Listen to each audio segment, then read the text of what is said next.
Okay.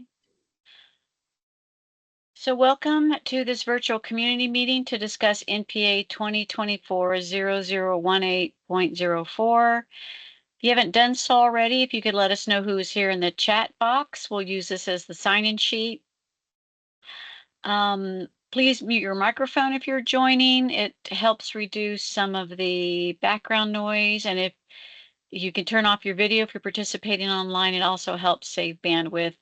This meeting is being recorded and will be posted to the publicinput.com/neighborhood plan amendment cases website. If you do not want your image viewed publicly, please turn off your camera.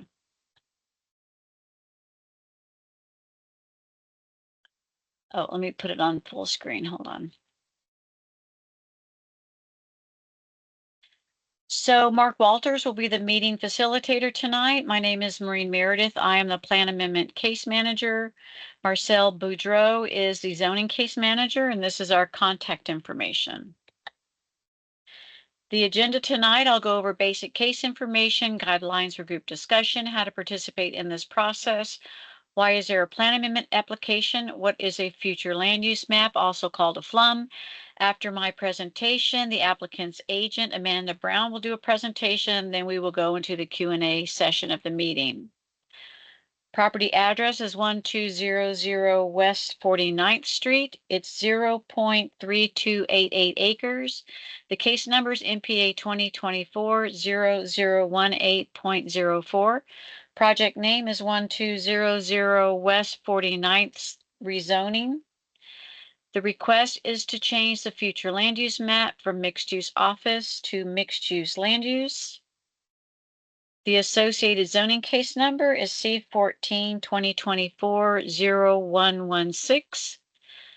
The zoning request is to change the zoning on the property from LO, MU, ETOD, DB, ETOD, NP, which is limited office district, mixed use combining district, equitable transit oriented development, density bonus equitable transit oriented development neighborhood plan, to community commercial district, mixed use combining district, equitable transit oriented development, density bonus equitable transit oriented development neighborhood plan. So that is the GR, MU, ETOD, DB, ETOD, NP zoning is what is proposed.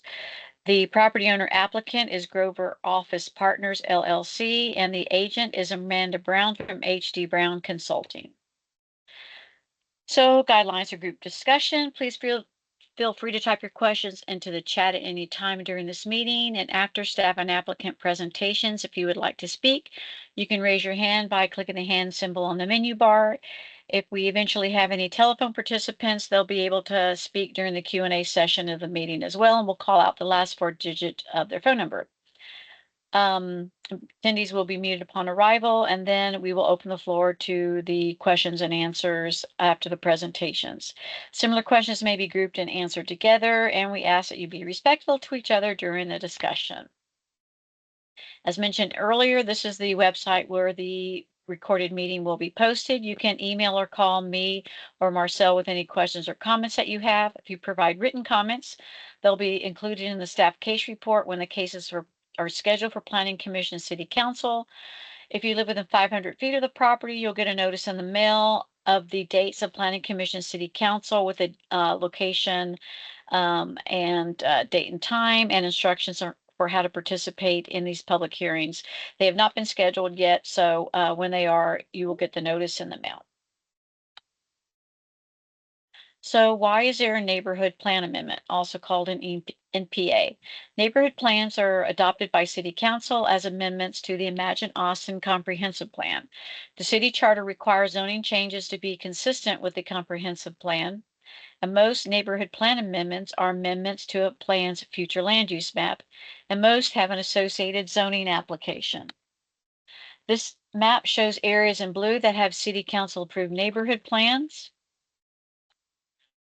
These planning areas have a plan document that have the vision and goals of the planning area, and most of which also have a future land use map, where this map shows the these colors that show the broad land uses of properties. For example, single family is represented by yellow, mixed use by brown, mixed use office by the reddish brown. So this property is currently with the mixed use office land use, and that is the sort of reddish brown color. And the proposed is mixed use, which is the brown color. So this is sort of a zoomed in of the two lots. I have it outlined in red. You can see sort of that reddish brown color. That is the mixed use office land use. You see it to the north and to the south. The pink is office land use. The blue you see on the bottom right is civic. The yellow is single family to the north. The one lot you see that is orange, that is multifamily. And you see brown along Burnett Road, there is mixed use. This is just a map that shows the aerial photo of the two lots. Aerial photo with the future land use map overlaid showing the mixed use office land use. Zoning map shows the existing zoning as the LO, MU, ETOD, DB, ETOD, NP zoning. Aerial photo of the property again. Screenshot of the view of the property from Grover Avenue. Screenshot of Google Maps of the view of the property from West 49th Street. So this is the Imagine Austin growth concept map where these colors represent regional centers, town centers, neighborhood centers, and then activity corridors are shown with these beige and brown lines. So you can see this property is not near activity centers, but it is near Burnett Road, which is shown as an activity corridor. Also, Lamar to the right is also an activity corridor. This shows some public transportation in proximity to the property. You see some running along West 49th Street, Burnett Road, Sunshine, and Lamar. That ends my presentation. I'll stop sharing my screen and Amanda can start her presentation if she has one. All right, bear with me.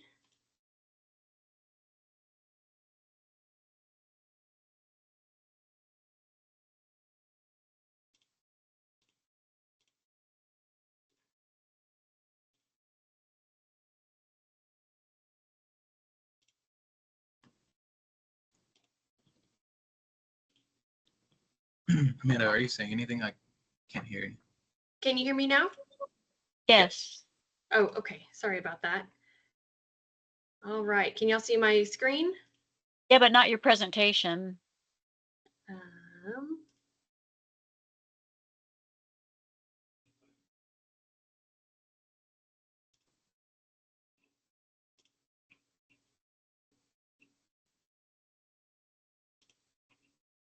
I'm coming. I'm coming.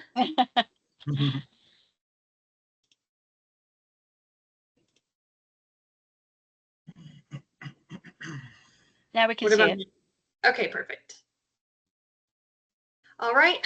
Thank you again so much for your time, Greg and Mark and Meredith. My name is Amanda Brown with HD Brown Consulting, here in front of you tonight to talk about a requested rezoning and NPA amendment at 1200 West 49th Street. This is just a location map. This is 49th Street here and then Grover Street. As Maureen mentioned, this is a small site, 0.33 acres at 1200 West 49th Street. This is, again, a general location map, shows the location of Grover here, Burnett to the west, the 803 rapid bus route that goes in front of the site, and then several other bus routes in the area. This is the existing zoning map, again, LO, MU, ETOD, DB, ETOD, NP. And our proposed rezoning is to... Man, I don't think your slides are changing. Really? Is anybody else having that issue too? Oh. No? Okay. I see that now. Oh, you're on the location map, right? Yes. Okay, now I'm on the images. Can y'all see those? The pictures? I can't see them. Maureen, can you? See the location map. See the location map. Okay, well, I'm just going to stick to this screen then, if that's helpful. So can y'all see the images now? Yes. Okay, good. All right. I'm going to skip the slideshow version then. So as Maureen had mentioned, we're changing the base zoning from LO to GR. The MU, DBE, and ETOD will remain the same. It's just the base zoning district. This is a mistake here. Let me fix that.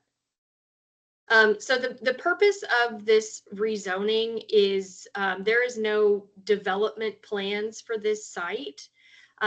This is really to be able to increase a tenant pool to hopefully attract somebody to lease this building.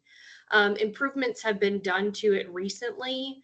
And because it's LO, it has a very restrictive kind of use list that is allowed in LO. It's primarily office and medical office. And this building has remained vacant for over a year now. And so the purpose behind the GR zoning is to allow a larger array of potential uses, because office is a really, really hard market these days with everybody working from home and things like that. So GR expands the use list that would be allowed in this building, while also being sort of neighborhood services in nature as a community commercial zoning. And I'm just going to give you an example. There was a hair salon that they were under contract with to hopefully be able to lease this building, but in LO, you were not allowed to have a hair salon over 1,000 square feet. And this building, it's a small building, it's only 2,000 square feet, but they were unable to lease this building because of that zoning restriction. So the property owner, Michael Palumbo, has decided to rezone it to hopefully get a larger tenant pool to be able to hopefully occupy this building with a neighborhood serving commercial use.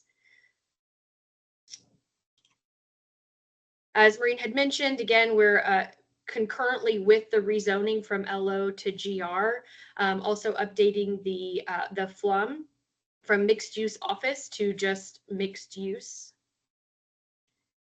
I did want to talk a little bit about the ETOD. So this property was zoned by the city because this site is within 1/2 mile of a future rail line. And so the ETOD zoning was put on this just a few months ago.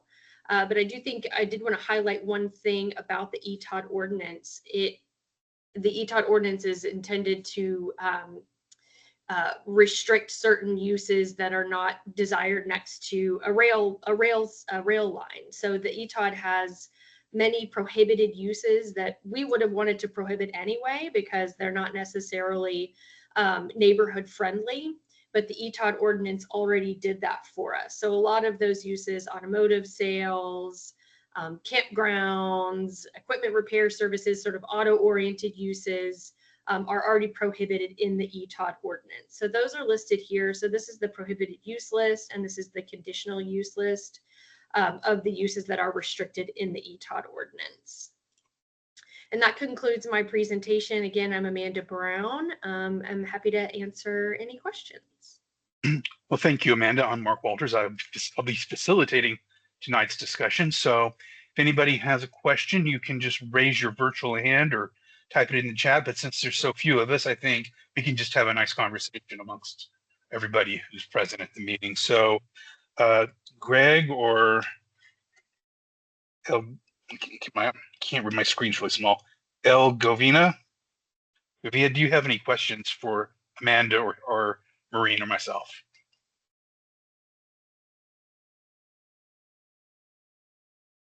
I'm with Amanda Brown on this one. Oh, okay. Yeah, he's a part of the TJ. team. That's right. So Greg, do you have any questions?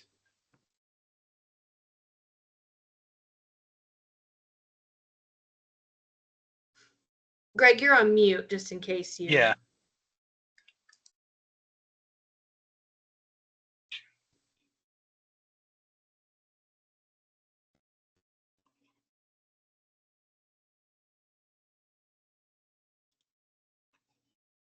And I can't unmute him from my position here. Let me see. I'm No, I checking to can't. see if I can, since there, huh? There we see you, but there should be a microphone in the upper right-hand corner of your screen. Two You could buttons from the also, red. You can call in too. yeah.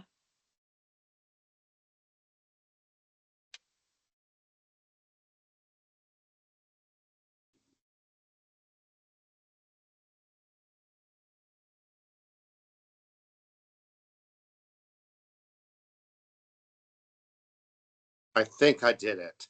Yay, you got it. I'm so sorry.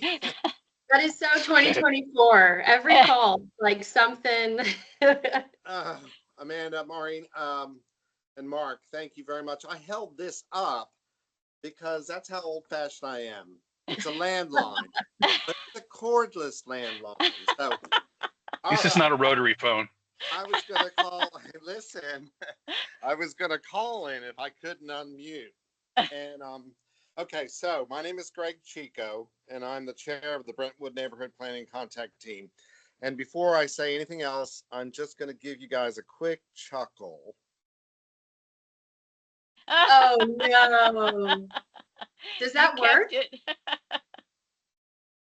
And it's dial too. The rotary phone. Okay, so there's your chuckle for the day. I love it. Now, back to the issue at hand. I appreciate, Amanda, I appreciate the presentation and the explanation. The Brentwood Neighborhood Planning Contact Team did meet and discuss this matter, and we had a couple of concerns, and I don't know who is best to address this, but there's one primary issue, and that is height restriction. It's our understanding that under the plan amendment, the proposed plan amendment change, the future land use map change from mixed office or mixed use / office to mixed use general would enable much higher elevation from ground level for any future development. Is that accurate? It's not the neighborhood plan amendment that does that. Well, there's kind of a couple of things. So the first is the height difference between our current zoning, which is LO to GR. So currently we can do 40 feet and the GR does allow to 60 feet. The ETOD ordinance is really what affects the height that is allowed on this, which allows up to 90 feet on this property. Okay, But well, that's the one issue that is a holdup from support with by the neighborhood planning contact team. And so if that can be resolved, then the other changes, and we understand what the property owner is looking to do, but if a height limitation can be put in place prior to any zoning change or any land use modification to the site, the Brentwood Neighborhood Planning Contact Team, and I believe in conjunction with the BNA, Brentwood Neighborhood Association, is okay. Okay. Yeah, I mean, again, it's a really small site. I don't envision it ever being 90 feet in height. It's only, again, 0.33 acres. So we can definitely work with you guys on a height restriction. I believe the ETOD ordinance prohibits any sort of conditional overlay Right. to be placed on the property. So it would have to be more of a private agreement. Well, is there not I mean, you can, as I understand real estate, and the city of Austin, Maureen and Mark may be able to verify this, but if you can't do like a conditional overlay, surely you can do a restrictive covenant, say limiting height to a maximum of 40 feet on Yeah. that track. And is that not accurate that you could put in place a restrictive covenant? I mean, it's like, it's almost you can do a deed restriction, and as long as it doesn't break laws saying won't Yeah, that's sell what. or lease to somebody because of their, ethnic background or hair, whatever. As long as it doesn't break the law. Yeah, I think that's what I meant by a private agreement would be a restrictive covenant. Okay. Yeah, I'm not sure if it would be public. I'm not sure if the city It would be a would private. do a. It'd be a private restrictive covenant. Yeah, I'm not sure if the zoning staff would support a public restrictive covenant with that, so it'd have to be private. When you say private, who would the parties be to the agreement then? It depends. So it would be more than likely, I mean, it would be the property owner. And then if you guys have a formal homeowners association or neighborhood association that's got bylaws and everything, that could be a good entity. If that doesn't exist, we can work with you guys to kind of figure out the parties who would be signing. There is a Brentwood Neighborhood Association, which would probably be, for short, we call it BNA, would probably be the better entity, or it could be with both Brentwood Neighborhood Planning Contact Team and Brentwood Neighborhood Association. If only one party other than the owner of record, then BNA, the Neighborhood Association, because they're the ones that weigh in directly on zoning. And this is ultimately, it's land use, but that was the concern. So Okay. I think that's easily achieved. But I'm even old fashioned with a rotary landline. So yeah. Now, let me get back to the property owner, Michael, and we'll definitely be in touch on that. Also, side note, my kids are kind of getting to the age where I'm starting to think about leaving them at the house alone, or at least the older one. So I'm getting a landline to be able to have them be able to call 911 or something. Like shopping for landline phones. I'm gonna get a vintage one like yours. But yeah, absolutely. Let's touch base internally, and then we can kind of work together and figure that out. Okay, Mark and Maureen, do you envision any problems or issues with that if it's a private? That would be a private agreement between the property owner and whichever organization is a party to that restrictive covenant. Yeah, and I wouldn't. I wouldn't mention it in my staff case report. It would be. Okay, so it doesn't involve the city at all. Nope. Okay, either of you, you're both with City of Austin. Do either of you have an issue or any problem with that? Well, neither one of us are zoning case managers, but again, that is a private. I had a former director who once told me the city doesn't govern ownership or these types of agreements. This is entirely between private individuals. And it would be incumbent upon one party to litigate against the other if there was a breach in that agreement. The city would have no say in that whatsoever. I was going to say, I can, after this meeting, email Marcel, the zoning planner, let her know what y'all are talking about, and CC you guys. And if she has any questions, she can follow up. Perfect. Okay. I think that's a good solution, and it makes everyone happy, and that's rare. Particularly with zoning. True. Right. That's all I have. Okay. Well, Maureen, do you want to? Amanda, do you have any final closing comments or anything? No, just thank you guys so much for putting this together. Greg, thank you for attending, and look forward to working with you. Likewise. Thank you much. Okay. Well, Maureen, for anyone who, for Greg's benefit and anybody who might be watching this in the future, do you have go over the next steps in the process so everyone can be aware? Yes, so I will meet with my team on, let's see, October 1st, and we'll meet to make a recommendation on the proposed change to the FLUM. We'll pass that recommendation on to the zoning planner and the zoning team, and they'll make a recommendation on the zoning request. And then we will work with Amanda on what proposed planning commission hearing date we'll aim toward. And then I will contact the Brentwood Planning Contact Team to let them know what date that is and let them know the deadline to get their letter of recommendation. But all that will be determined later. And if Greg wants to keep in touch with me to find out where we are in the process, you can always email me and Marcel. Well, thank you, Maureen. So with that, we'll end the meeting an hour earlier than allotted for it so we can get back to our lives. So with that, I'd like to thank Greg for coming out and finding out about this case. And everybody have a good evening. Thank you. You too. Thank you. Thank you.